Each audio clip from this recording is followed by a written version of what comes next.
Right, well, this is our first stereo. Now I need to figure out how we actually modify what it says. Open talk. We don't want that.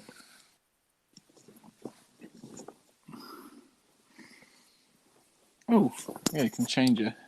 Title of your show. EGX. Oh, have you done it? I'm doing it at the moment. I'm just typing it in.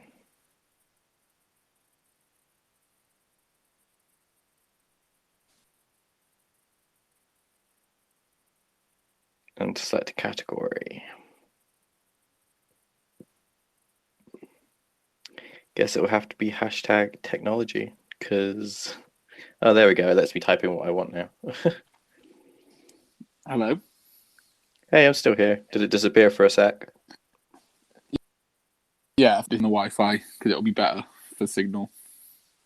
You weren't on your Wi-Fi? No, I was on my Wi-Fi, disconnected from the Wi-Fi. Oh. Well, that's unfortunate. Literally.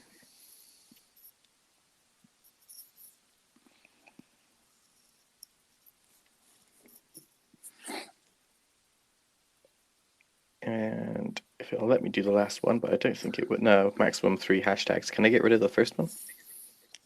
What hashtags are you putting? It's just... Oh my gosh. Hashtag what? technology. It has to be one of them. I can't... Leave me alone.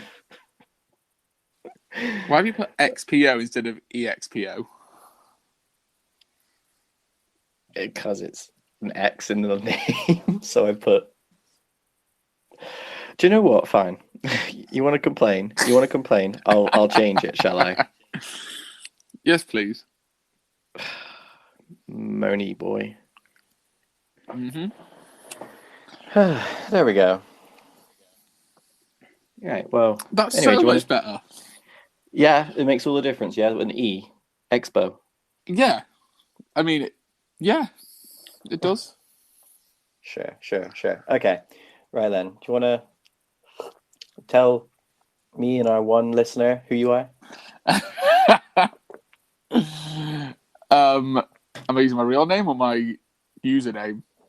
I'm so new to this. I don't know what's going on. I'll just say your name. That's the only thing I don't mind. Not your whole name, Jesus. Okay, I'm Corey. I'm Corey, and who are you? Oh wow, what an introduction. Hi, I'm Corey. Hi, I'm Corey, gamer extraordinaire / actor extraordinaire. And you are? And I'm Andy, and I play games because I like playing them, and I don't do it for a living. Though Fair I wish enough. I could. I wish I could. Don't we all? Right, so Andy, what's this chat about today? Oh, I wonder, Corey, what is this chat about?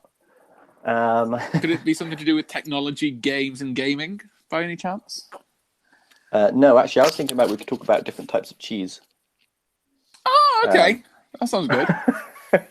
Yeah, I love cheddar. What about you? What's your favorite? Love cheddar. Mozzarella. Have you seen the amount of pizza I eat? Like, true. Does that really need asking? Now, funny. That's a good segue. At Eurogamer, we had lots of pizza.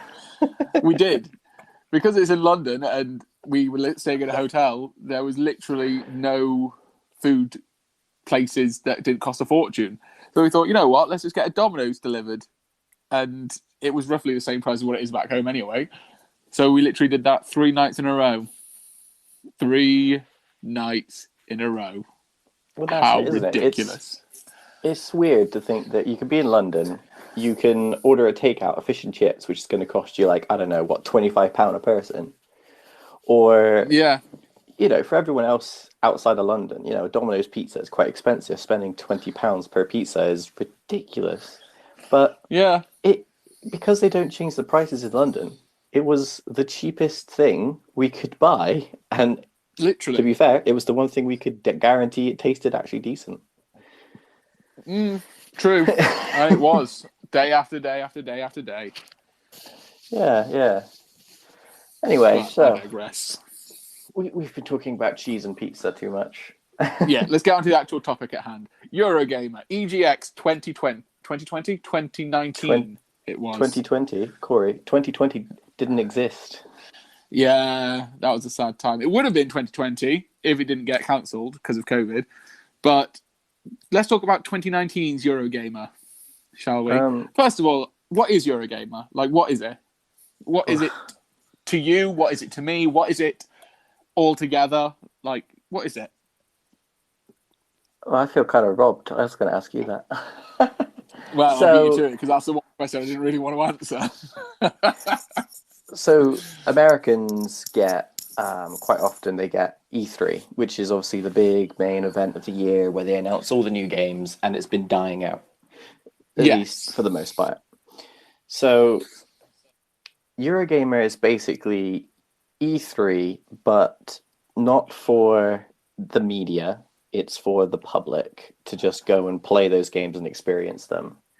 There's a couple of different areas. They do it in England and they do it in Germany. Those are the two main ones I know of. So what we do is you turn up, you get probably, what is it? 9? No, 9. Just the early people get in at 9. 9 till about 6 in the evening. You just go in, line up, play all of the games that haven't released yet.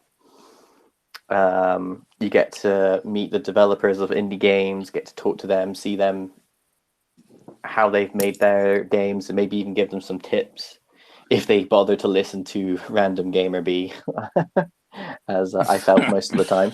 But yeah, you get to talk to them. You get to obviously you get to sit and meet other gamers. Should you be the social type? Yeah. Or we don't really do much of that. We just stick to ourselves and just run here, there, and everywhere, trying to play the best games. No. So possible.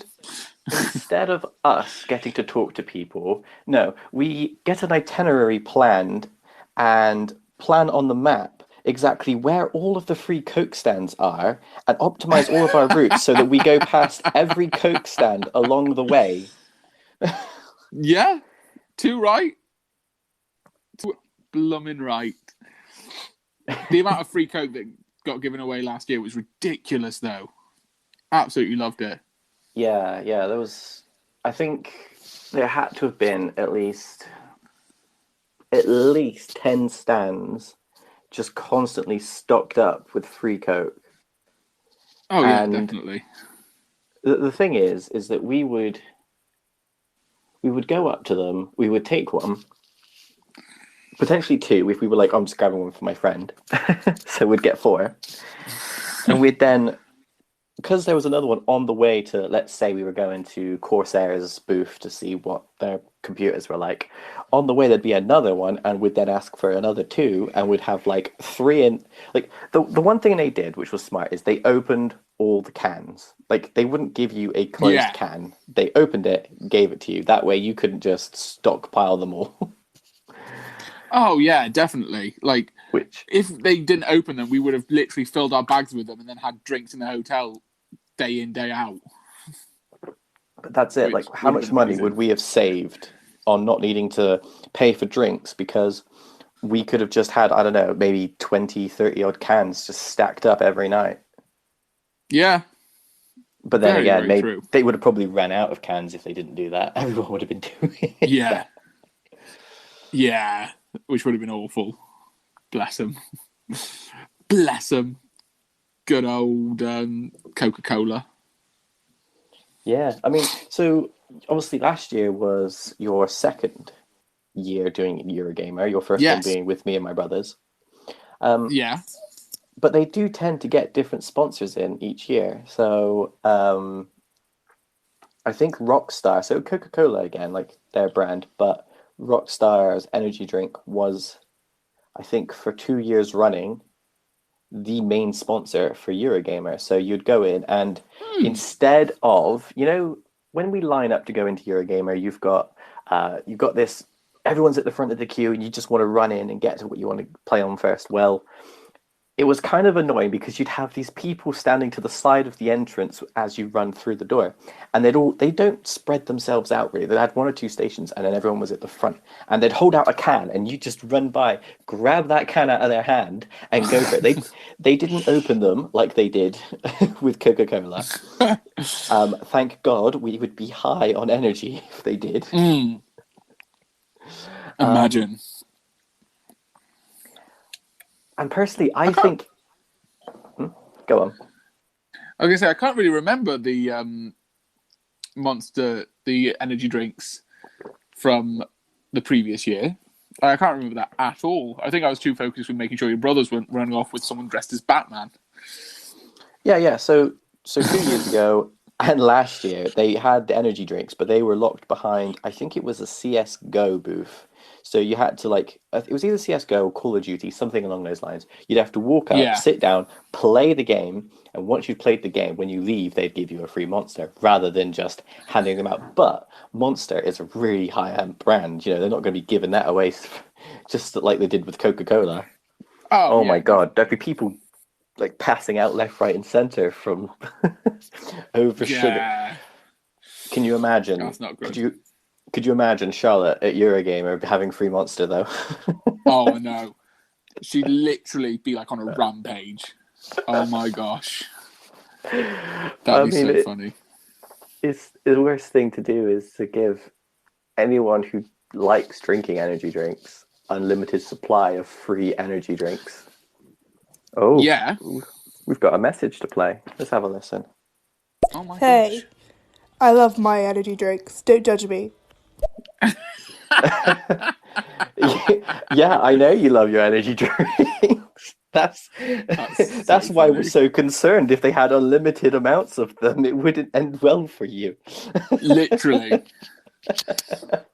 And the come down after all those energy drinks would be painful. We'd walk through the hotel door. Charlotte wouldn't even make it to the bed. She'd just collapse on the floor, just plank. Yeah. Just leave her there until the morning. Just leave her there. We'll be back. Promise. Just when it's time to go, just crack open another can of Monster. She'll smell it, wake up, ready to go for another day. Yeah. Literally. We have another message. Let's have Oh a my listen. gosh. Can you imagine? Because I get really bad, what's the word? Really lows. If I stocked up on energy drinks, I would be a nightmare to deal with. Yeah.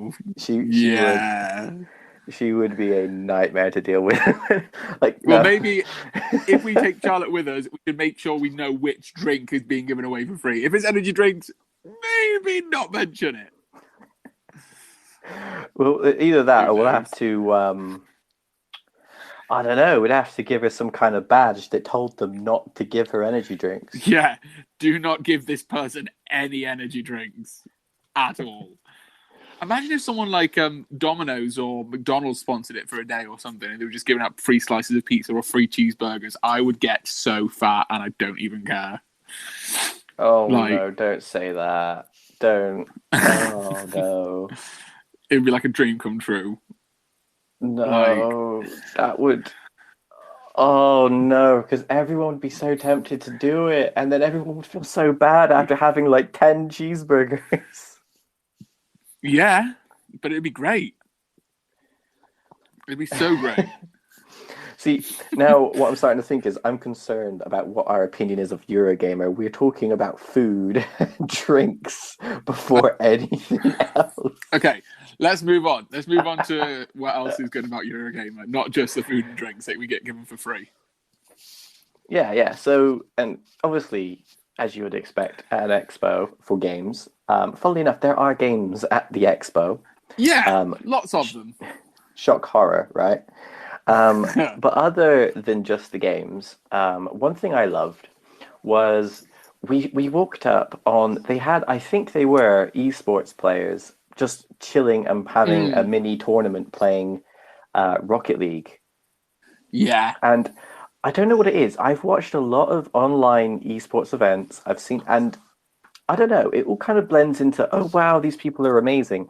But standing within like 20 foot of the person playing that game professionally and seeing them do these crazy flips. Like, you know, we've played Rocket League for hours and we can't even dream of flying in the air yet, let alone do these like crazy shots. It is, I don't know, I guess it's kind of like how being at a football stadium is cooler than watching it on TV. Yeah, I think that's a very good comparison. Because you're just there and you're seeing all these people's skills right up close and personal, and you're like, how on earth are they doing these mental things that easily? Like, it's insane, but it's so good to watch. It's like we play against people and we quite often easily win our games, and yet I feel like we could challenge one of those guys with me, you, Martin, and Anthony all on a team, and they would probably win against us 12-0. That one person on their own, they were just. And this is going in kind insane. of. It's kind of going into different territory here, but I feel like the difference between professional esports gamers and normal players to normal football players and professional football players is a bigger difference. Like, you can really tell the gap, whereas I don't know about you, but when I watch football, given I don't like it so much, but I kind of feel like, go on, kick the ball, and then they move their leg in a 90-degree angle when the ball moves, and I'm like, yeah, you kicked that ball. Whereas I'm not exactly going to be telling an esports player to do a 720 corkscrew in the air and then flip it down because that's how you do that. No, you just stand there in awe. Yeah, you do. Speaking of tournaments, though, I loved the big screen that Nintendo had last year and the year before, where they had just tournaments of like Mario Kart and Smash Bros. And all that stuff going on for crowds of people to see and participate in, and giving away live prizes in front of everyone. I thought that was fantastic. Yeah, no, I loved that so much. Like, I've still got videos on my phone, and us standing in front, like the fact that they pull people off of the stage, like, oh, hey, anyone who wants to play, put your hand up and we'll bring you on stage. You can participate in this 4v4 Splatoon tournament, or you can play in this Smash Brothers. It just felt so cool. And I think that's one of my big regrets is at Eurogamer last year, we didn't actually get up on the stage. I think you tried once or twice, didn't you? Yeah, when it came to Smash Bros, I was very keen to try my hand at it. But yeah, it just never happened for me, sadly. Think of it, if you got up there, you might have had a Nintendo Switch Lite right now that you could play on, because you might have won one. I know. It breaks my heart a little bit. It does break my heart. I think when it comes to interactivity about Eurogamer, I feel like Nintendo are quite high up there on my list of things to do, because they always have so many competitions, so many fun events happening. Like last year, they had this thing where you go around all the booths that Nintendo has around the area, and if you get a stamp for each of the main console games that they're doing, or like 4 out of 5 of them, you get put into a prize draw for winning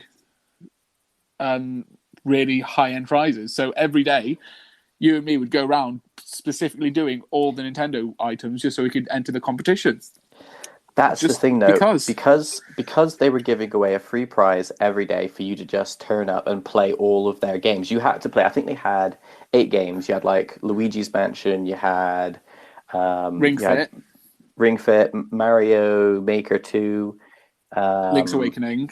You had a bunch of these games, and the problem is some of them you'd only need to play once or twice, and you need to play like, I think it was 8 out of the 10 games to be able to get one entry in it. And because everyone knew it was happening and some of these games were popular, you would be lining up for half a day in the Nintendo section. It's probably about 2 to 3 hours just for one entry. And I don't know, I feel like maybe they could have done something maybe that took less of our time, because obviously you want everyone to go around and play your games. That's cool. Yeah. But then maybe have at the end a quiz that you need to get correctly, and only the correct entries get put into the bag to be pulled at the end. So that way, once we know the answer, and you only get the answers from playing all the games, do they actually put your entry in the bag to be drawn at the end of the day? So then tomorrow, I don't know, maybe they change up the questions, maybe they don't. But at least then that way you're not wasting. Because that was our big problem. Every day we went back there. It pulled us back. That chance to win. Yeah, it did take up a good 3-4 hours of our day every single day, which was great, but still kind of annoying that we had to keep going back. But we did well in prioritizing what we wanted to do in the mornings. First thing in, dash straight to the thing we want to do most, and then see what happens after that. Basically. Well, that's actually a good point. You've got. I feel like there should be a good chat about, and shouldn't nobody go taking our strategies here, because this is our stuff that we do.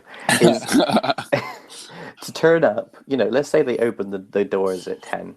We get there 2 hours early, 8 in the morning, to line up. We're still not at the front. We're still maybe it goes around a snake, the line does, and we're still at the first bend, but we're still one of the first few there. We get there 2 hours. We pick the one thing we want to do. We then wait and wait and wait. But when they open the door, we, not like a maniac Naruto run, but we do to some degree go faster than a jog to the location we want to go first. Maybe we want to play Avengers, or we want to see Cyberpunk. We get in there and we go to that first. And I think that's quite an important thing to do, because if you don't do that, you're then sat waiting in line for Avengers for 2.5 hours. Yeah. And it's just, I don't know. My least favorite part is just standing around. Yeah, I know what you mean. But that's what Eurogamer is. If you're going to go to Eurogamer, at some point or another, you are going to be stood around waiting for a good few hours. Like I remember when we went, not last year, but the year before, with your brothers, and we were stood in line to play Pokemon Let's Go Eevee and Let's Go Pikachu. And we were stood in the queue for about 4 hours, just in one queue for one game. And I think one of your brothers bailed out halfway through because they were like, nah. Yeah, he was done waiting. He went off and wanted to play a VR game, and we were like, okay, well, you can't go any further than that. And then he did go further than that, and it was like, I want to murder this boy. Yeah. Yeah. Oh my God. Not great. I think taking kids to Eurogamer, if you've not got someone who genuinely doesn't want to be at Eurogamer, it's probably one of the stressful things going, because kids, you know what they're like. You put them on a bus, you put them on a train, you wait at the doctors. When are we going? When are we there yet? Are we there yet? And the fact that you need to make them stand still for 2 hours every time, they will kill you and you will kill them. Lesson learned, don't be responsible for somebody. Yeah. Unless... Go on. It's just not a place for little kids. As much as little kids want to play their games and they probably are very excited about video games, it's not the right place for them. Because, like you say, they're stood in queues for hours and they're tired and they're grouchy and they don't want to be there, but they want to be there at the same time. It's just a very difficult thing. And, it's just not fair to the kids. And it's not fair for the people who have to pick up after the kids because they throw rubbish on the floor and aren't respectful to the establishment and stuff. And it's just not a very great place for children. No.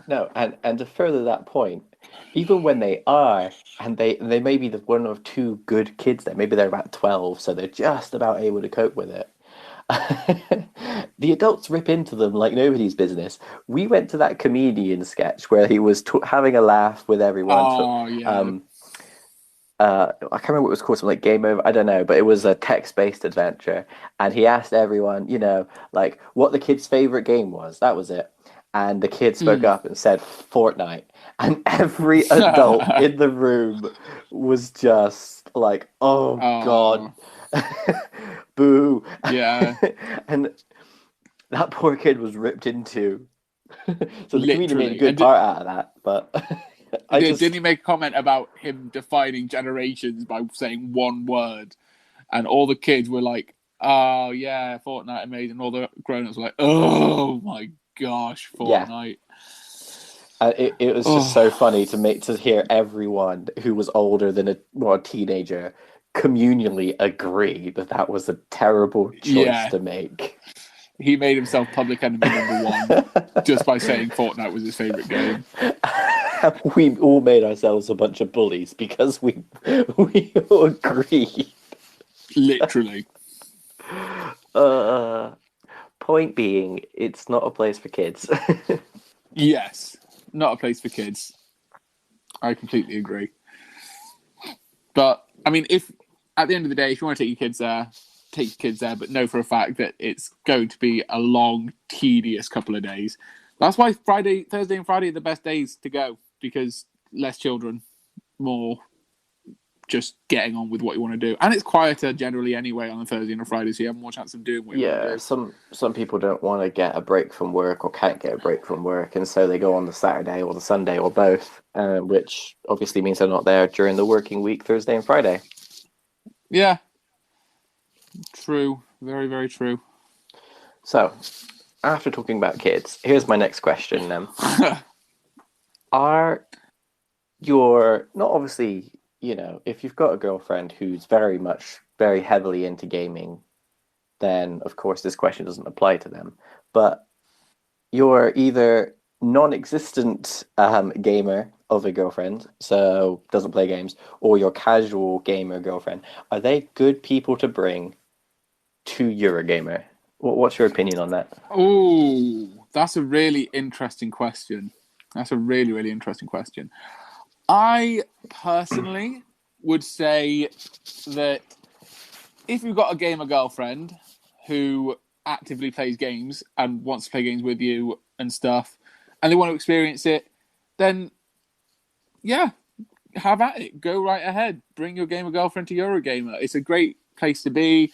It's really fun, really interactive. You can have lots of fun. You can experiment, see what kind of games you like, see what games you don't like. The one thing I would say is, if you were going to bring a gamer or non-gamer girlfriend to Eurogamer, I would never, ever ask them to queue for a game, because that would drive them insane. I'd say the best thing to do if you're bringing a non-gamer girlfriend to Eurogamer, best thing to do is stick to the indie games and the independent games and have a bit of variety about what you're going to play, and think carefully about what games they might like, what games you might like, games you can play together. But the idea of queuing for like 2.5 hours for a game that they may not even enjoy and may not be interested in whatsoever is like torture. Like, they could break up with you over that shit. All I'm thinking right now is like you dragging Rosie 2.5 hours to play Avengers. Yeah, exactly. Like, it's not going to be for her. She's not going to like it. She wouldn't want to stand in the queue for 2.5 hours for anything anyway. So it's like, what's the point? Yeah, what is the point? I do agree there. But then obviously you got some couples where, the girlfriend or the boyfriend, sometimes you got the girl that's the main gamer. That does happen. Yeah. But you got the partner who is a less of a gamer, but they still do somewhat play. Do you think after they've been that one time, they play some of the indies, do you reckon they'll want to come back again? I think they would. I think they would want to come back again, but it's a conversation they'll need to have about whether they'll be willing to queue for the really big games just for the chance to play them for about 10 minutes, if that. Because it's all well and good queuing for the 3 hours if you get a good, decent time to play the game, but you queue for 2.5, 3 hours, and you play on the game for probably a fifth. No, not even a fifth. 1/50th of the time that you're queuing, maybe. Like, it's a very small amount of time you actually get to enjoy playing the game, sadly. But at the same time, like, obviously, I don't think Charlotte would want to line up for 2-3 hours to play Halo or Avengers or such. But I definitely think if she found out that the new Pokemon game, like a catching version, maybe another Let's Go one, and an Animal Crossing game was there, and she had to wait 2.5, 3 hours to line up to play the new Animal Crossing game. I feel like that would be more worth it for her. Yeah, So true. maybe it's not the lines so much. It's like the payoff afterwards. I feel like it's the payoff to the person, to what they get after waiting.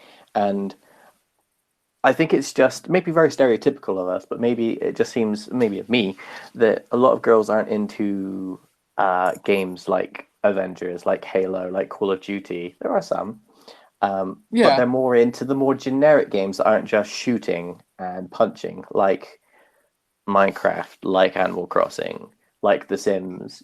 I feel like if Charlotte had to wait for those games, she would feel genuinely happy that she played that before anyone else did and got to play one of her favorite games before it even came out. No, I completely agree with you. The only issue with that is games like Sims, Animal Crossing, etc., they generally don't appear at these kind of expos because they're games that you really need to spend a decent amount of time playing to get the maximum enjoyment out of it.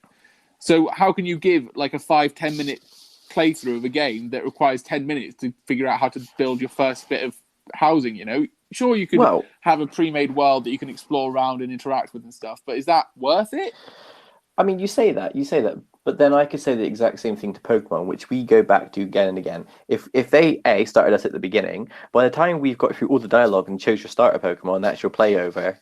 They make an optimized bit of gameplay. They put you in the middle of a gym, and they said, "Here's a gym. Here's all of the starter Pokemon and some extras. Go and do the gym." And we enjoyed doing that. It was fun.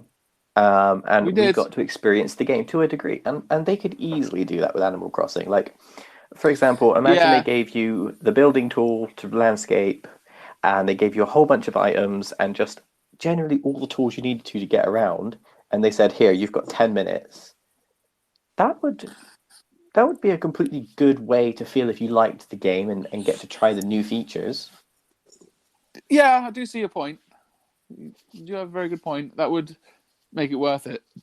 I just don't recall ever seeing games of that caliber at things like Eurogamer before, Yeah, like I was genuinely upset because when we went there in 2019, Animal Crossing was about half a year away from being released. It was supposed to release in March. So it was generally close enough that they should have been able to have put together a test build for us to play.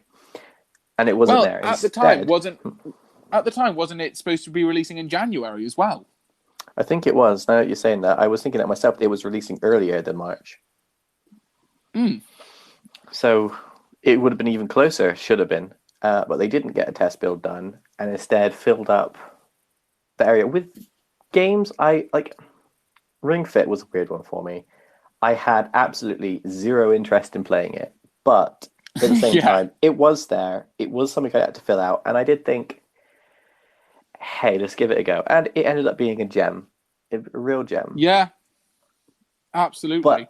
But if you love it, if you wanted to win the area for best games at Eurogamer, you don't put Ring Fit down. You put Animal Crossing down. You put down more stations for the games that people want to play, so people aren't waiting 3 hours to play Pokemon. Yeah, exactly. I don't know. I think Nintendo need to work on their selections of games, and they should have had Animal Crossing there. They really should have. They should have. Like you say, it's a key title, and it would have been good for people to be able to try it. But I don't think they had any issues selling the game or anything at all. Of course they didn't. It sold more copies than most games released these. Like I saw a game celebrating the fact it sold 3 million copies the other day. And I was like, just 3 million? God, I mean, it's a big mark. It's a big mark. Just 3 million? Is that it? But then you look at Nintendo's titles and you see how much they sell, and you just start feeling less impressed. Yeah. It's like looking at professionals, like, I don't know, clay maker, and they make this amazing pot, and then you then give your kid a bit of clay and they make this, I don't know, demented giraffe that doesn't even resemble a giraffe, and you're like, Yeah. good job, you did it. Good kinda how- job. It's just as good, isn't it? Bless. Obviously, you want to pat them on the head and say they did a good job. You don't want to make them sad, but I mean, you're not it's gonna kinda go hard to do telling that. you're not gonna go telling your neighbor's neighbor that they made this thing. Literally. Uh, Oh, I don't know. okay, so here's a question for you. Do you think Okay. EGX is going to happen October 2021? I really hope so. I really, Oh. really hope so, because it's such a great event and it's such a really niche, fun way of marketing, and it's really interactive. It's really user friendly, and it's just the best time. Like, the whole world seems to disappear for the 4 days that we're there, even though we need to get up at literally the crack of dawn and drive for hours. It's still worth it. Yeah, totally. I completely agree. It's obviously, I hope so as well. I mean, it definitely wasn't the question of do you hope it will? Of course we hope it will. You know, I hope COVID's gone, but we'll have to Yeah. find out if it does. But do you think we will be in a position where EGX can go ahead October 2021? Well, that's just the question about COVID itself, really, isn't it? Like, do you think we'll be able to do anything without COVID implications? Who knows? Who knows at all? Because at the end of the day, they said it might be gone by 6 months originally. Like, they thought it would be sorted by September. It wasn't sorted by September. It's still not sorted now. In fact, we've just had a new blooming mutation of it, haven't we? So who knows? If it gets really bad, I'll be amazed if anything is functioning. Well, it's taken them, what, 3... I'm going now. Just be aware that the camera. Bye, Rosie. What were you saying, Andy? I said bye, Rosie. Yeah, but what were you saying before that? Oh. I think we've managed to vaccinate, at least in the UK, which is where Eurogamer is. We managed to vaccinate approximately 500,000 people in the space of 3 weeks. Yeah. Now, if that's the sort of numbers we're looking at, let me get a quick calculation. Calculator, because I don't like maths. 500,000 people in 3 weeks. By how many sets of 3 weeks are there before May, June? Say June. So June is 6 months away. So that's 6 months times by 4 weeks is approximately 24. Divided 24. by 3 is 8. 8. So times 8. If they don't upscale things, we could have a measly 4 million people vaccinated by June. That would not cover what we need for Eurogamer to go ahead. And it kind of needs to be agreed on by June, because they've got to get a lot of money invested and a lot of planning done.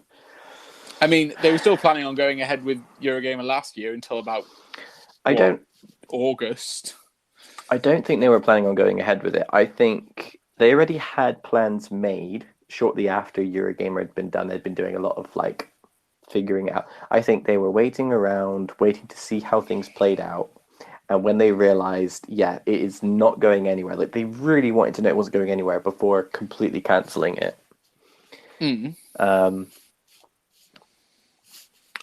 I think they will wait a long time this 2021 before telling us whether it's cancelled or not. But I mean, I think vaccinations have to pick up to something around about maybe 2 million to 3 million every month for us to reasonably. Gosh. I mean, you got to think that we need to these vaccines approximately last about 9 months.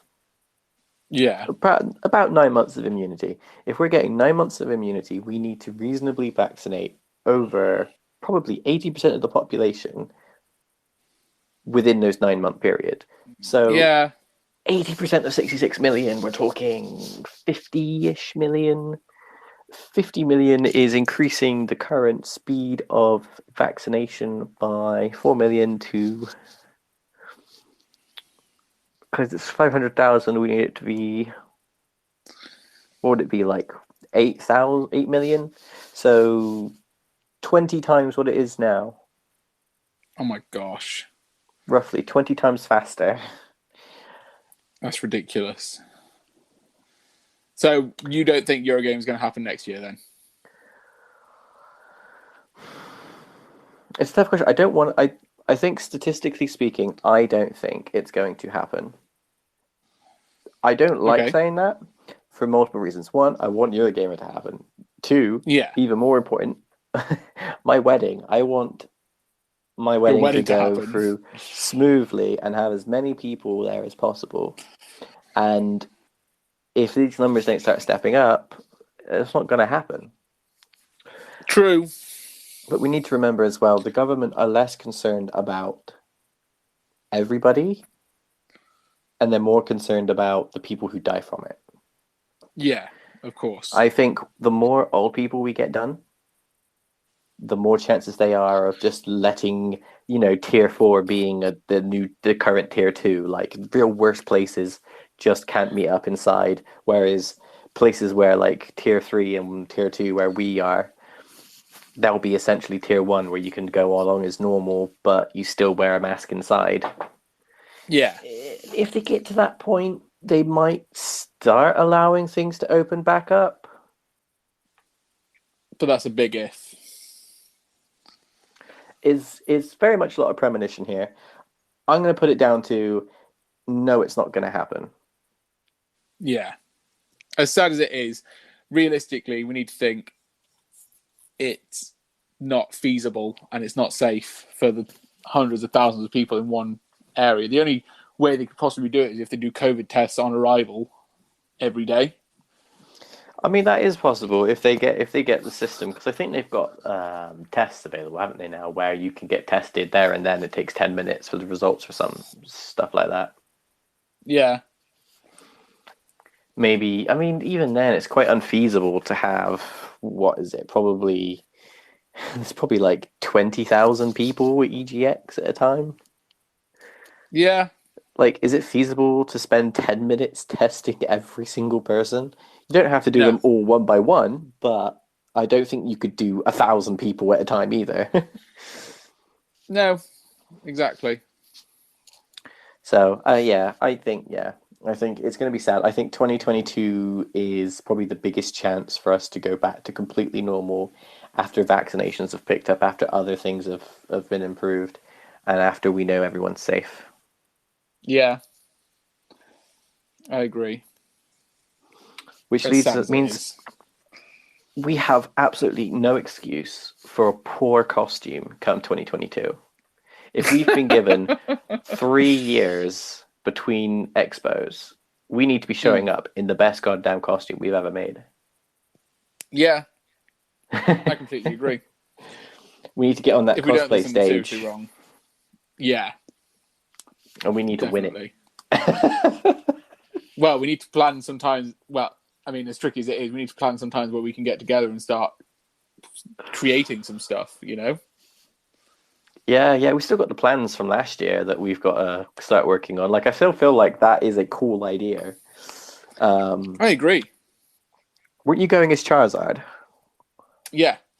I was going to go as Charizard and you were going to go as Blastoise, I believe. I think we should go all out on it. You should dye your hair orange and I should dye mine blue. Yeah, maybe get the can dye that comes out when you shower. Because No. Full on. You go complete orange, not ginger, orange. Don't know about that one. I'll have a think. Go on. I'll think about it. Says, how's that? I think. I dare you. I dare you to do it. You dare me. Oh, I dare Wow. you. I'll think about it. See, Charlotte's listening to this, thinking to herself, "Oh God, I hope he doesn't dye his hair blue." Every Well, I time I mean, talk about dyeing my hair a different color, it's like, nope, nope, don't do that. I think it'd be funny. It's fine. I'd probably be getting grey hairs by then anyway. It'll be fine. I can cover up the greys. Oh, imagine you with grey hair. That's awful. I already have some grey hair, actually. Do you? Charlotte found the grey hair in me head the other day. How tragic. I know. Absolutely I know. tragic. I don't know. I think grey hair has a degree of, like, sex appeal to it if it's done right. Ew. I don't want to know about your sex appeal. I think I'll look quite sexy with grey hair. No, I call it thank silver. You call it silver. Okay. Wow. Oh dear, what a strange conversation. Very strange. But how weird is it though to even contemplate the idea of me and you getting on a cosplay stage? That seems, I know. at least for me, very strange. Like for you, you get on stage quite often. Yeah. Yeah, stage isn't a scary thing for me. But it does seem like a weird concept, getting up in a costume and just letting people admire you for what you look like and stuff. It's very bizarre. Should be fun though. Should be really, really cool. Can't wait to start getting into the nitty and gritty of designing it. That's going to be the fun bit. I mean, that's what I'm like, because we're going for kind of a unique cosplay design where we're thinking about making weapons, we're thinking about like making custom designs to kind of humanize, I wouldn't say favorite Pokemon characters, but iconic ones. Yeah, definitely iconic. Not favourites by any stretch of the imagination. Charizard is by far my favourite Pokemon. You just said, oh, okay, yeah, that makes sense. Yeah. And I'd agree with Blastoise. Blastoise isn't my favorite, but I still think it's pretty cool. Yeah, they're both pretty cool, and they're both iconic, and even if you're not a Pokemon fan, you can look at it and go, that's Charizard, that's Blastoise, that's Bulbasaur, Venusaur, Ivysaur, whatever a saw, Pikachu. And then you show the likes of like your nan or your uncle, and they'll be like, Charizard, like looking at it, not actually saying its name. Is that a Pikachu? I don't know what it is with old people, but they always think that Pokemon, not like actual, like they don't know they're called Pokemon. They think Pokemon are Pikachus. Like that is what the Pikachus are called. Ooh. You get the red Pikachus, the green Pikachus, the blue Pikachus. You got the Pikachu. I've never heard that one. The Pikachu. Have you? Like, I'm not saying that this is what they say, but they do think like you could show the like. Honestly, show your uncle or someone who doesn't play Pokemon, it's an older person, show them a picture of a Pokemon, and they will, no matter what it is, as long as it is recognizable as a Pokemon, they will call it a Pikachu. I'll try that one next time I see them, you know, after COVID. It's so bizarre, but I don't know, it just always happens. How interesting. Maybe it's because obviously a lot of kids, at least from around about our age, watched the original Pokemon series, and Ash's catchphrase was always like Pikachu, Pikachu, Pikachu, and so maybe they just always heard that in the background and knew we were watching the show and just thought the show was called Pikachu. Maybe. I think that's how what's happened. I mean, they must have always missed the catchy opening theme. What, gotta catch them all? Yeah. I'm not going to start singing on stereo, I'm afraid, sorry, but... No, it's not happening, no. No, I'm not. You can do it, but I'm not. I'm good. No? I'm You're good as well? Oh, okay. The singer gets chickened out, and yet he challenges the person who works in IT. People pay me for my voice, okay? I don't need to sing it. I don't want to give it away for free on stereo. I'll give you 50p. 50p You'll if give you me sing a 50p? verse of 50p. Transfer in All and right, get when I see 50p if you sing a verse. I'm all right. I am A-OK for Fine, 50p less. Do it, do it, do it, do it. Oh, go on. You've been challenged now. Nah, I'm all right. Oh, come on. Anyway, back to what we're actually talking about. Diversion. I know what you're doing. What do you think we should look forward to seeing in a potential EGX 2021? Like, what things would you like to see? What things do you think we're going to see? For me, I've been dying for Breath of the Wild 2. I need that game in my life. Yeah. I completely agree with that one. The first one was completely different and blew my mind. Then a bunch of games have been released that have kind of taken the formula, modified it, and released their own game. And we got another. If I attended EGX, I would like to see another Mario Kart, personally. You know, that's a good point. We are way overdue a Mario Kart 9. Yeah. Like the last Mario Kart game came out on the Wii U, and the Switch has been out for what, 3 years now? 3 years, I think. No, it's got to be longer. It's got to be 4 years now. 4 years in April. It came out it came out after I finished grammar school, because I was living with me ma, and I finished in 2006. So it must have been 2017. So 4 years in April. Yeah, 3.5 years at this current moment. And they haven't released a Mario Kart game. The only thing they've released is... Oh, so close. The only thing that we've seen from Mario Kart is Mario Kart Tour. Which, as nice as the game is and how much as I love it, they could easily just port that onto the Switch and make it accessible to everyone and have so much more playtime. Like, I'm sure you guys would play it on the Switch if it came out on the Switch. See, you say there's been nothing since Tour. There's been Mario Kart Home Circuit. Yeah. But that's not really a Mario Kart game. That's a glorified remote control controller. Though one thing, I'm going to just quickly sort of stringe away. We'll go back to it in a second. I would love to see EGX is a Challenger 12-man race Mario Home Circuit course made there at EGX behind, like, just having everyone racing little karts around. I don't know. I feel like that would be a real bit of fun. That would be so funny. But anyway, they don't Mario even have Kart 12 9, different characters, do they? They only have like Mario and Luigi. Got two. Yeah, two characters. So it'd be 6 Marios and 6 Luigi's. You wouldn't have a clue who won. It's the Mario team.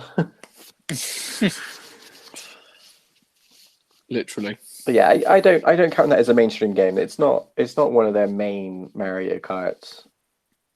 What, the remote control ones or Mario Kart Tour? Neither of them. The Mario Kart Tour, I think, is kind of like a spin-off. It's a bad excuse for a game because it wasn't released on a Nintendo product. It wasn't released in any conventional way that did anything new or different. It just recycled old systems and old tracks and threw in a bunch of new model characters. A bit like your standard loot box game. Oh, dude, you're disgusting. Yeah, so we're just not going to talk about what Corey's doing right now because he's being gross, and I wish he'd just left his phone behind. What are you talking about? What do you mean? What? You know what you just did. Get out of there before... You're on the loo.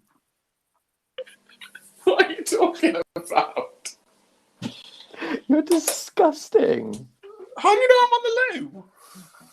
I mean, I heard the toilet seat move. You could have muted yourself before that. I thought I'd You're be so subtle and see if I could gross. get away with it. You failed miserably. I apologise. Oh, you know no bounds, Corey. I don't. I thought it was bad enough you did it with me, and now you've just taken me and the whole of the internet into the bathroom with you. Well, whole of the internet is what, you, me, and Charlotte? There was someone else in here when you did that. Really? That's funny. Yes! I felt so awkward. That's jokes. Oh, God. What does Rosie think of you, eh? She loves me. Apparently. Apparently. Apparently. I don't know what redeeming quality she sees in the guy that takes people for the bog with him. Oh, no. I don't know. Going back to the topic at hand, Eurogamer next year, what do you think we might be able to see from the Pokemon Company?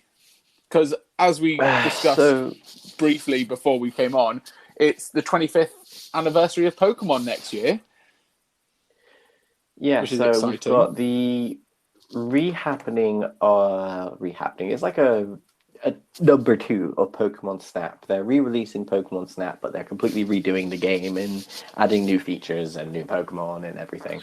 But you sit on a rail cart that goes around. It's kind of a rail shooter, but you don't catch the Pokemon. You just take pictures. And I think a lot of people who haven't played the original Pokemon Snap will underestimate how good Pokemon Snap is. There was nothing more amusing than taking an apple, throwing it at a Charmander to knock him into a volcano, for him to just fly out of it as a Charizard, just so you could take a picture. It was so brutal. Yeah. It gave you these like puzzles that you had to like solve to get the rare Pokemon to show up. But you don't even know if that was the same Charmander. That literally could have been a Charmander that you just killed by dropping it in lava, and a Charizard that happened to be the Charizard came out. You've just committed murder against a Charmander. How do you feel about that? Great. I filled in my picture book. Wow. You say things like as if you're not going to be doing this when the new Pokemon Snap comes out. I don't even know if I'll get it, because I'm one of those few people who never played the original. So to me, you'll play it on my Pokemon system Snap at least once. Doesn't seem great. You'll play it on my system once, and you'll fall in love with it. It's got such charm. Like, you see all the good points. Like, I remember finding a Jigglypuff, and it would... it just sat there, and it would just sing its song, and you could take a picture of it. But if you threw an apple at it, it would get angry, and then it would start chasing you down. That's it was funny. It's just the charm that like Pokemon feel alive. They don't feel like that in mainstream games. They just kind of follow you around. Oh, I follow you. Oh, I use Flamethrower. Okay, now I use Dragon Rage. Oh, here's your badge. And the most lively they feel is when you make them a bloody curry in Pokemon Camp. True. And I don't feel that they're like. I feel like Pokemon over the years have lost their charm because they just feel like a thing that you can battle with in a Pokeball that you just you don't feel attached to them. And they try to, but it's completely unnecessary for me to get them out of their Pokeball to feed them a sausage. Like, I know. I feel like they did well with Let's Go Pikachu and Eevee when they followed you around and they'd find things for you and be interactive and tell you and it would tell you how happy they were when they gave you things and stuff. But I thought that was they need to make it so bring it to life. If they made it so the Pokemon were didn't just follow you around behind you, but kind of if you stood still or didn't go too fast, they'd go off and do their own thing and maybe find items or interact with other Pokemon, and then also remove the fact that the main part of the game is just walking around and throwing Pokeballs, then Yeah. I think it would be a better game. I feel like they did well, and then they didn't do well, and then the newer games do bad in other ways, but good in other ways, and they just can't seem to get it down. So, Pokemon Yeah. Snap, I think, is a refreshing way to bring it back. A bit like how Pokemon Ranch was a good idea back in the day as well, that let you put all of your Pokemon Yeah. into a PC and you saw them walk around and interact with the other Pokemon, and it was just cute. And you could see, like, oh, look, my Charizard and my Squirtle have become unlikely friends. It was really adorable. I just Yeah. that's what they need to go back to. Speaking of Pokemon, there's another game I'd like to see EGX next year, if it happened. Is that the Um, battle one? I've warmed up to the battle one, the one where it's like League of Legends or Smite, but with Yeah. Pokemon. I've Mm. I've got kind of like, yeah, if I'm gonna play any top-down strategy MOBA, a Pokemon one wouldn't be the worst, especially if it picks up and it gets popular. They'll start releasing more Pokemon for it. And I don't know about you, Yeah. but for having my favorite Pokemon to run around and level up and evolve each game, getting more like battle items and stuff, I think it sounds real fun. And we've got plenty of friends that we can play it with, that we could get a team of 5 or 3 easily. Yeah, definitely. I really look forward to that game, and I can't wait to see what they're going to do with it. I think it's going to be really good fun. Definitely. Do we even know when that's So coming out yet? Because they briefly mentioned it like last year when they had a big press conference about releasing. What was it they mentioned about releasing? What was it? I can't remember for the life of me. They had like a big press conference about something, and it was really exciting. And everyone thought they were going to announce a new Let's Go game or a remake of Diamond and Pearl or something. But it Yeah, turned out to be and then they none of came the out and above. announced Pokemon Unite, which was the game we're talking about now, mobile the MOBA Pokemon. And interestingly enough, the release date is unknown, but it says here it will likely drop towards the tail end of 2020, so they're running out of days to do that, or early 2021. I mean, tail end, so is it releasing tomorrow or the day after? That's all they've got left. They got 2 days left to pick and choose from. Literally. But isn't this going to be a MOBA that's exclusive to phones and Switch only? Yes, I believe so. That's what it seems unfortunate. like I anyway. hope if they're going to do that, I hope they let me use my controller on it, because I don't like playing mobile games without a controller. Well, you could just play it on your And Switch, it's couldn't just you? I could play it on my Switch, but I don't always want to play on my Switch. I don't always have it on me, and I always have my phone on me. True. And I almost always know if I want to play a game, I can take my controller with me, and I'm ready to just pop it out, open up the game, say Pokemon Unite, and just sit there and chill on that for a couple hours. I think that's Yeah. probably a better way to do it than to say you have to use on-screen controls, because phone games, it might just be my opinion, but I just can't stand the whole moving this, like, you get no feedback from a analog on the screen, do you? No. None. Like, you tried playing Genshin on your phone, Genshin Impact, and as much as they've really done an amazing job with the controls on there, like, that's probably one of the best systems I've seen for mobile control. I still find it so difficult. So difficult definitely. compared to playing it on It's a PC nowhere near- or playing it with a control.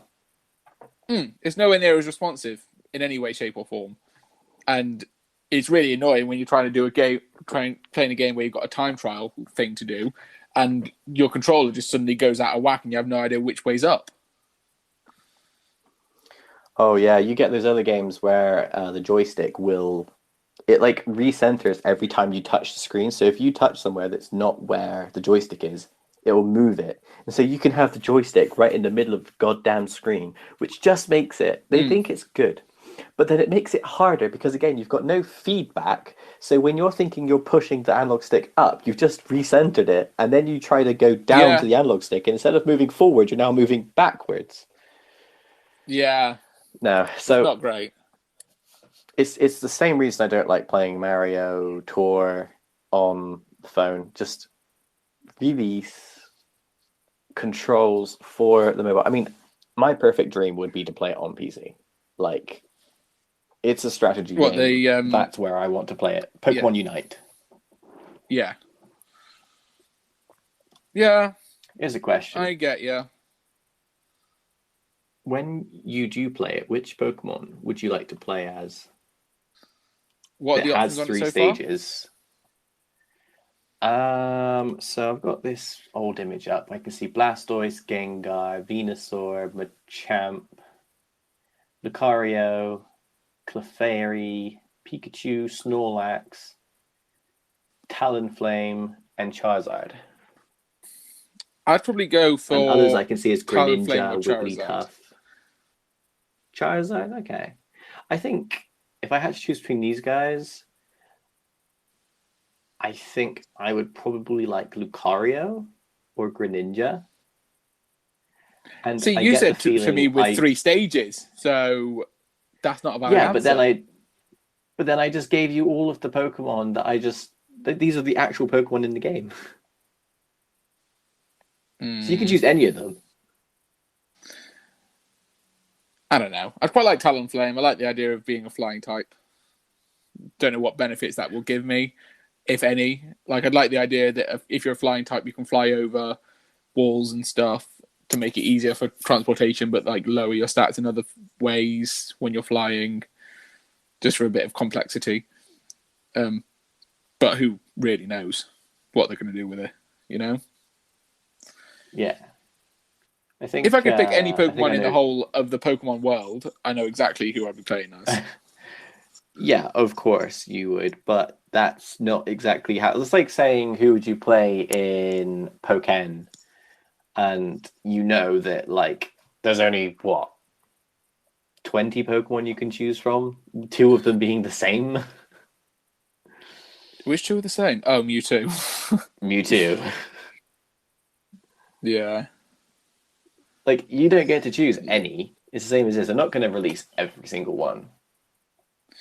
No, I'd be surprised if they don't put Mewtwo in that game at some point, to be honest. Speaking of him then, because they seem to want to put Mewtwo and Charizard in every franchise with Pokemon in, ever. You know what I mean? Yeah, I get you. They're both in Pokken, they're both in Smash Bros. I don't think Mewtwo would make his way into here, though. Really? Because you got to think that it's a legendary Pokemon, and they want to balance out the game. I don't think they would be able to really justify putting legendaries in. They probably, if they were a legendary, they'd probably be like the guards to, like, you know how in Smite there's like a fire giant? Yeah. Maybe Mewtwo would be the fire giant, and, you know, maybe Ho-Oh could be another, like, area boss that you have to beat to get your team a buff. Yeah. That'd be quite interesting as a concept. But I think if Charlotte played this game, I think she'd be a Snorlax. Yeah. I can see I think that. she loves Snorlax. And I yeah. It's so strange. Like, Charlotte's quite unique in that way that she likes Snorlax so much. Because, you know, I can't say of anyone else I've ever seen play Pokemon that's ever really drawn a liking to Munchlax and Snorlax. See, I was before you said that, I was going to say there might be a bit of a competition between Charlotte and Danny then, because Danny is obsessed with Snorlax. She likes Snorlax as well.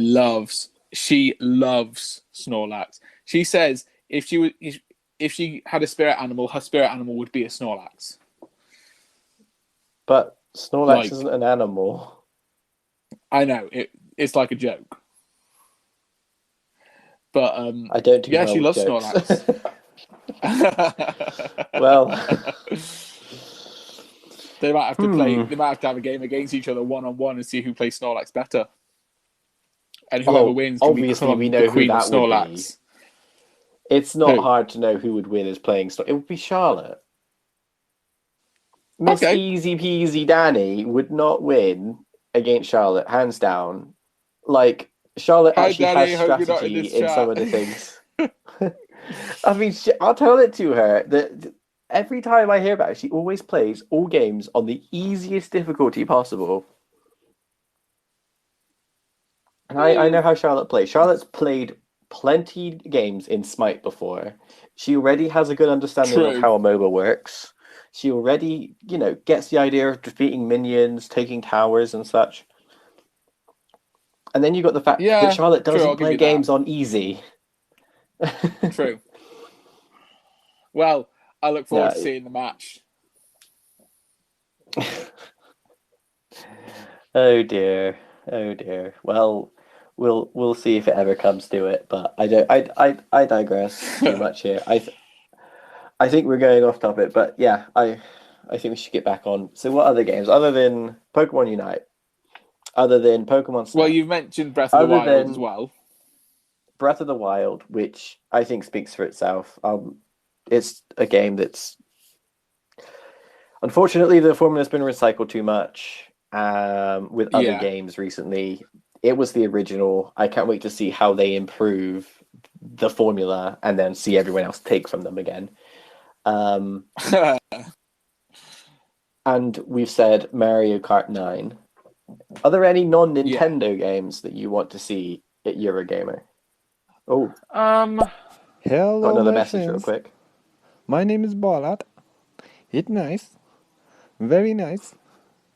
We are from Kazakhstan. It's very nice here. Where you from, my friend? Is it nice? Okay. That was Well, a bit strange.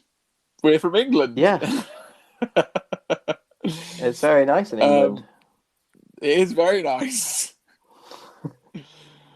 What were we saying? What are we looking forward to from Eurogamer next year? Non-Nintendo titles. I don't really know what non-Nintendo titles are coming out. I'm trying to remember back to E3 last year. Was there an E3? There was an E3 last year, wasn't there? There was not one, no. There was not one. At least if there was, it wasn't the best as ever. Is it nice? Yes, it is. It is nice here. It is. Thank It is you. very nice. A little bit cloudy, maybe a bit chilly, but it is very nice. What titles are coming out that I've completely forgotten about? I'm sure a lot of people are excited for the next Call of Duty, the next FIFA, the next. Don't know. Assassin's Creed I don't might be know. good. The next, I don't know. The new Assassin's Creed game would be good, but that's already out, so there's no point looking forward to that. Don't know what the next one's going to be after that, but who knows? I think we are going to have to wait maybe at least a year because Valhalla only came out, 2-3 months ago. I know, I still need to get on that. Like, literally. I know we've got Halo Infinite coming out next year. I'd definitely like to give that a try. I think had we managed to have an EGX this year, I think Infinite might have actually been there for us to play. Potentially, I know it was earlier in the year. They pushed it back to next year. But who knows? They might have had a playable demo for us. Maybe. It's the thing is with that game is they've drawn out. They've shown us, okay, this is the game. This is what we've made for you, and it was fabulous because it looked amazing. He had all these new tools stolen from other games, which was undoubtedly a bit of a shame that they'd taken, like Chief with a hook just seems a bit odd. But there you go. But it looked open world. It looked like he had all these possibilities of ways of taking down a mission. Like they tried to expand on it. And then when we heard from the 343 Industries about the game, they were like, "Oh no, it's not open world. It's not. You can't do it in different ways. It's just a Halo game with Master Chief." And it was like, "Oh, they kind of shot themselves in the foot a bit with that. Why did you like that's fine, but then why make this world that looks like I can explore? Like you've made this massive field that I can drive around. Are you just going to put Yeah. random enemies everywhere, or are you going to leave it empty? Is there a reason for me to go there? Like, Or are there just going to be invisible walls here, there, and everywhere stopping you from getting too far away? yeah, it seems like they've potentially gone about it the wrong way. Yeah. So I get that they're going to be making the game however they want to. That's fine. I just want to play it and get a feel for it myself. I would love to see that at EGX 2021, but chances are it'll probably be out by then. But I might not have bought it by then because I'm not getting an Xbox Series X or S, and I cannot remember if it's coming out on PC or not. Fair enough. I mean, I'm imagining it would come out on PC since all the other Halo games have just been released on there, but it might not be for like a year or so until after. Not all of You get them. me. But one of them's missing. Which one's that? I don't know. Figure it out. Which one do you think is missing? Halo 5? Yeah, first try. Good job. Yeah, just go for the most recent one. Hope for the best. Right, shall we listen to our friend's comment that he gave us before he left? I follow Yeah. you both. You seem very nice. You're my friends, very nice friends. Thank you, my friends. Ah, well, thank you very much for Aw. following our friend. Bless him. Right. Well, on that note, is there anything else you want to add about Eurogamer or any of the other things that we've talked about? Let me have a quick look at some of the upcoming titles, just in case we've missed anything. We've got Far Cry 6 coming. We've got... Can I open this list? It doesn't want to actually... Oh, there we go. I can scroll across. We've got Dying Light 2. We've got Forbidden... It's the new Horizon game, the one with the dinosaurs that are robots, which is really good. Oh, yeah. Hogwarts Legacy. Oh, Hogwarts Legacy. That is going to be a beast of a game. Sorry, I lost my earphones then. Yeah, it really... when we saw the trailer for that, it just looked like everything you ever wished a Hogwarts game would be. Yeah. Like, they're ticking all of the right boxes. And because it's set before the era of Harry Potter, it's just going to be so nicely... It's just going to be so original. And you're not going to have any preconceptions about the game itself and what that's going to be, what's going to be in it. You're not going to be thinking, oh, Voldemort's going to be turning up in a minute. Oh, look, there's Dumbledore again. Because none of them were around. None of that story has happened yet. There might be some hints towards it or some references towards it towards the end of the game, maybe. But it's set like 100 years beforehand. So I doubt anyone will be in it apart from maybe a brief mention of Dumbledore, depending on how old he is by the time he dies. You might be able to help me because you like movies. And I know Charlotte might be able to help me as well. There's a spin-off series from Harry Potter to do with creatures. And I can't remember what it's called. Fantastic Beasts and Where to Find Them. Yes, that series. Do you think that there will be quite an emphasis on that in this? Because obviously that kind of set more of the groundwork for what the world is like and less of what Harry Potter's story is like. So do you not think you'll find it more to... like, even though it says Hogwarts, it'll be less Harry Potter and more Fantastic Beasts? Yeah, I think it will be a bit more like Fantastic Beasts because the fact is Fantastic Beasts is essentially a storyline outside of Hogwarts to do with the Harry Potter universe. So I think that's what the game, in its essence, is going to be about. You go to Hogwarts, learn the spells, decide which kind of pathways you're going to go down, which house you're going to be in, learn the spells, go to the lessons, and then you get to design your career afterwards as well and be anything you want to be. You could be a dark wizard, you could be an aura, you could be Minister of Magic, I assume, if you wanted to be. But it's just giving the choices to you. And it comes out, what, next year? Yeah, next year. Yeah, 2021. I think which will be one thing that's phenomenal. it's going through my head. I'm thinking about the Harry Potter game, like the Hogwarts Legacy game, and I'm thinking, so it's taking place in its own story in the Harry Potter universe. What kind of gameplay are we looking at? Are we looking at a story based where we sort of join Hogwarts and then we all get the same generic story, be it an interesting one, but the same story that we have to go through? Do we have a game that's actually not story based and you actually just join Hogwarts and get to adventure and learn things as it would be in the world and kind of go down your own path? Or is it one of those that kind of has Hogwarts as a tutorial / starting base and then has things after you finish Hogwarts? Like, I think they very much dictate what kind of game we would be playing. Yeah.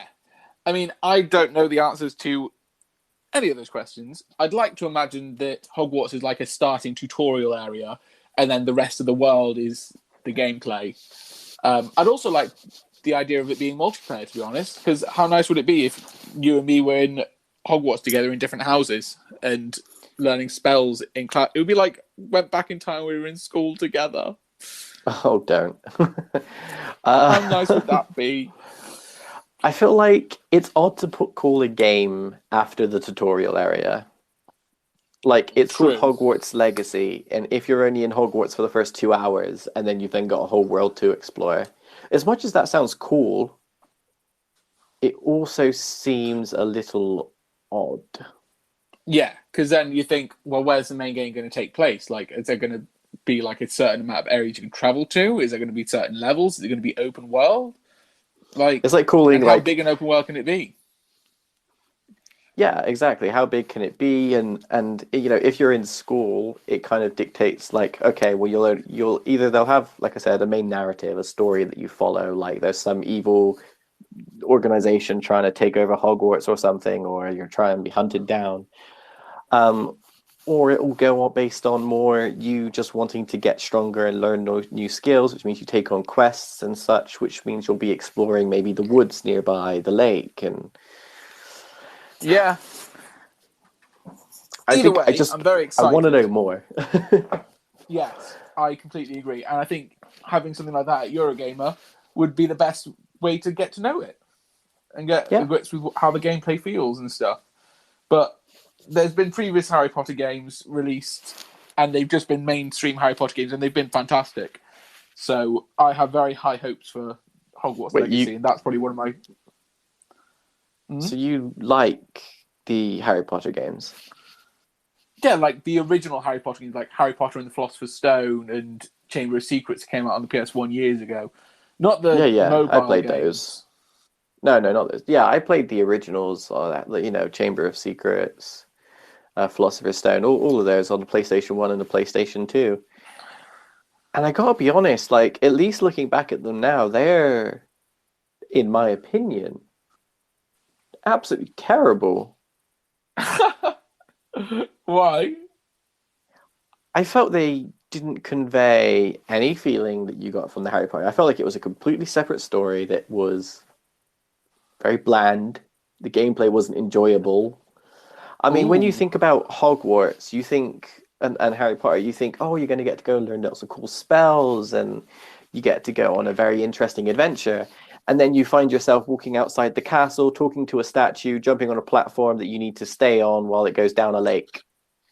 And it's like, not quite what I was expecting. I was expecting to do more magic things. Yeah. Less platforming. Like, if I would play a platform, I'd just play Mario.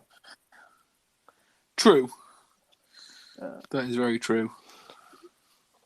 I don't know. I think it's very easy to agree that we have a different opinion on that one. But, obviously you're looking at previous Harry Potter games thinking, yes, this is going to be good. I'm looking at them thinking this is going to be different. So we clearly have a different view of why this is going to be good, and they actually contradict each other. Yes. If it's anything very like interesting. If it's good because of the reason you said, I won't like it. Well, let's hope it's not good the way I think of it. But can't we? But that's not something we want to say. Obviously, you want it to be good, and if it's the way you want it to be, at least you'll enjoy it. Yeah, exactly. I can't wait. I can't wait to get it. Regardless, I'm going to get it, whether it comes out beginning or end of next year. I don't know. Like I mean, speaking of games that take forever coming out, I was supposed to get the Lego Star Wars, the Skywalker Saga. My father ordered it for me for Christmas last year because it was supposed to come out December 2019, and it's still not out now, a year later. Yeah, it's put down to be released 2021. Yeah, spring 2021, apparently. That's what he said last year for 2020. Dear. So much for that. But on the bright side, I've got my Lego fix at the minute because I've just got the Lego Marvel Avengers game, which is fantastic. So I'm a very happy boy. I don't know if you've heard of it. Have you heard of Ghostwire Tokyo? I think so. It rings a bell. I personally find that game very unique. It's a first-person game, and obviously I've not seen too much of it, but it seems to be an open world city based in Tokyo, kind of given the fact it's called Ghostwire Tokyo. And you seem to transfer between the living realm and I think like the ghost realm, and you can see spirits and ghosts and stuff, and some real freaky stuff happens. But obviously, given that it's themed in Tokyo, it's got this whole Japanese vibe to it, which I don't know. I guess if you're not really into the whole Asian Japanese sort of thing, it might not be your kind of cup of tea. But for me, everything about that game just looks amazing to me, and that is another game I would love to see at EGX before it came out. But I also just want to play that so badly. True. I've just seen on here Horizon 2. It's coming out next year. What I said to you earlier. I wonder. Yeah, but I mean, now that I've seen it, I've gone, oh yeah, that's what it is. I'm thinking, do you reckon they're trying to release their new game for Nintendo, have a chance to bring up Breath of the Wild 2 so they can try and beat them to the punch and potentially win more awards? I don't think because there was a big comparison between the two games. Do you not? There's definitely a comparison between them, but I don't think it matters which one comes out first. I think no matter which one comes out, they will both stand in their own light. They will both be viewed by different people because you've got the PlayStation people who'll be playing Horizon Zero Dawn on PlayStation 5. And they're going to be loving that. You're going to have the Nintendo players who are going to be playing Breath of the Wild 2, who are going to be loving that. And those are two very separate people. I don't think people who want to play Breath of the Wild are the exact same. You've got people like me and you who are like that, and we do want to play both of them. I feel like we're going to still be able to make our own opinion on both of them without thinking, oh, I played Horizon Zero Dawn. Oh, this is clearly copying from Breath of the Wild. Or Breath of the Wild's copying from... They're too far into it that we're not going to see it like that. I think it's games that come out after the two of them that are going to be then viewed as copying them, because this will be their second time doing this formula. True. And I think both of them do the game very differently.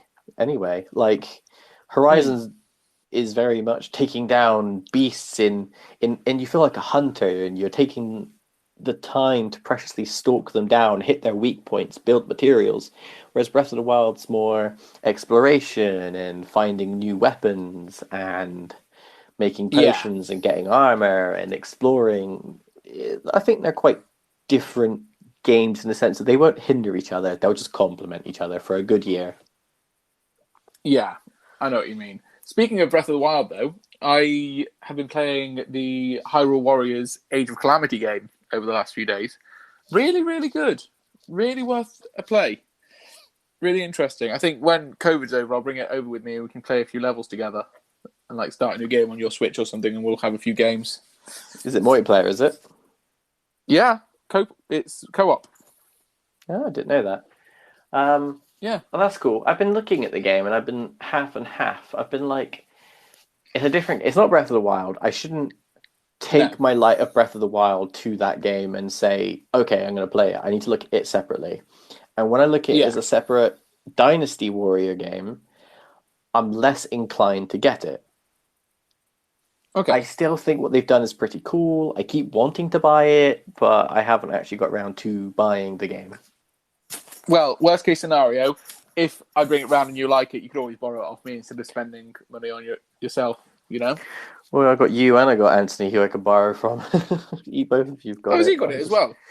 Yeah, he got it before you, I think. He got it day one. You got like Oh, a yeah, of course he collector's thing or whatever. He Yeah, I loved the remember. idea. That's cool. But yeah.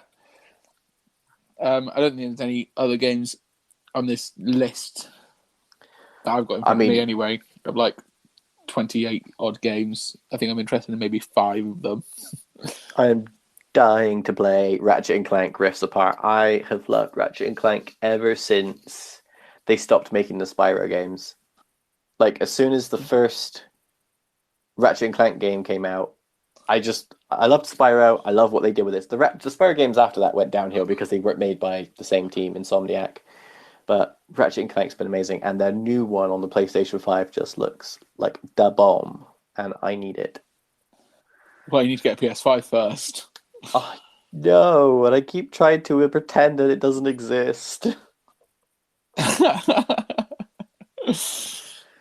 It's going to start becoming harder as I go into game, and all I'm going to see is all the PlayStation 5 games and then a tiny like back shelf for the PlayStation 4 games. I'm going to be like, no. Yeah.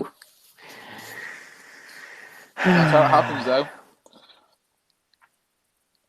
Bring on the age of cloud gaming.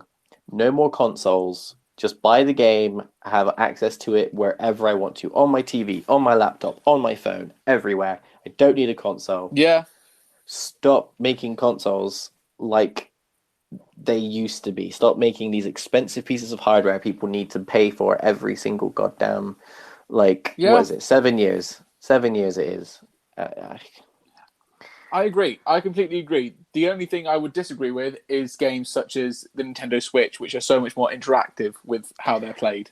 The reason that's different, and I agree with you there, is because it's a handheld. Yes, it's an interactive. You could potentially do that cloud based. I'm not saying that's not possible, but I think the nice thing of it is that you can take it everywhere. It's small, compact, and it's perfect for itself. If they make another mainstream Nintendo console that is not portable and is to be left on the couch, they could release whatever hardware they want, be it a tablet screen, be it a controller with motion sensors or whatever. They could release that hardware that you buy for like 50, 80 quid, like a controller, set it up in the front room, and then you then connect to the game, which is in the cloud, with the hardware.